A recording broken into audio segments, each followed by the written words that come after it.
యోనా చేసినటువంటి తప్పిదాన్ని బట్టి అంటాడు యోనా, అయ్యా ఈ సముద్రంలో ఈ తుఫాను చెలరేగడానికి కారణం నేను. చూడు ఎంత స్పష్టంగా మాట్లాడుతాడంటే యోనా గ్రంథంలో మాటలు చూస్తే, ఈరోజు ఈ యొక్క అలజడికి లేదా ఈ యొక్క ప్రమాదానికి ఈరోజు నాతో పాటు మీరు కూడా ఇబ్బందులు పాలవడానికి గల కారకుడు నేను. నన్ను కట్టగట్టి సముద్రంలో పడేయండి అన్నాడు ఆయన. ఆ మాట అనడానికి గల కారణం ఏంటంటే, ప్రియ విశ్వాసులరా, ఆయన చేసినటువంటి ఆ తప్పిదపు కార్యము ఆయనకు అర్థమైంది.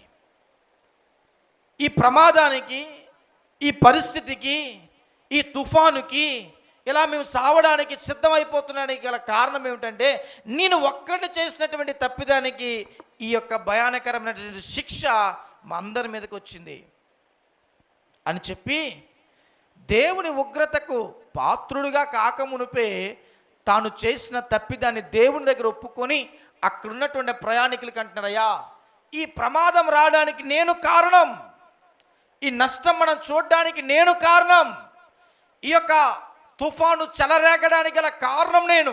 సో కనుక ఈ తుఫాను అణిగిపోవాలంటే, మీ ప్రయాణము సాఫీగా జరగాలంటే నన్ను కట్టగట్టి మీరు సముద్రంలో వేసేయండి అన్నాడు.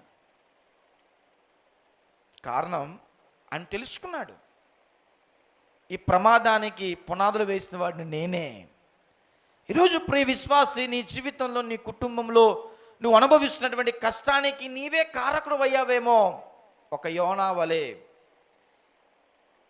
యోనా తన జీవితంలో తాను చేసిన తప్పు తాను తెలుసుకొని దేవుని దగ్గర పశ్చాత్తాపడుతూ అక్కడున్నటువంటి వ్యక్తులకు క్షమించమని ఆ ఓడలో నుంచి తనకి ఎలాగైతే సముద్రానికి వేసేమని చెప్తున్నాడో అలా నువ్వు పశ్చాత్తాపడి ప్రభు పాదాలు పట్టుకుంటే నీ జీవితంలో నువ్వు పడినటువంటి పశ్చాత్తానికి దేవుడు శాంతి సమాధానము చేత నీ కుటుంబాన్ని కడతాడు ఆయన. హల్లెలూయా.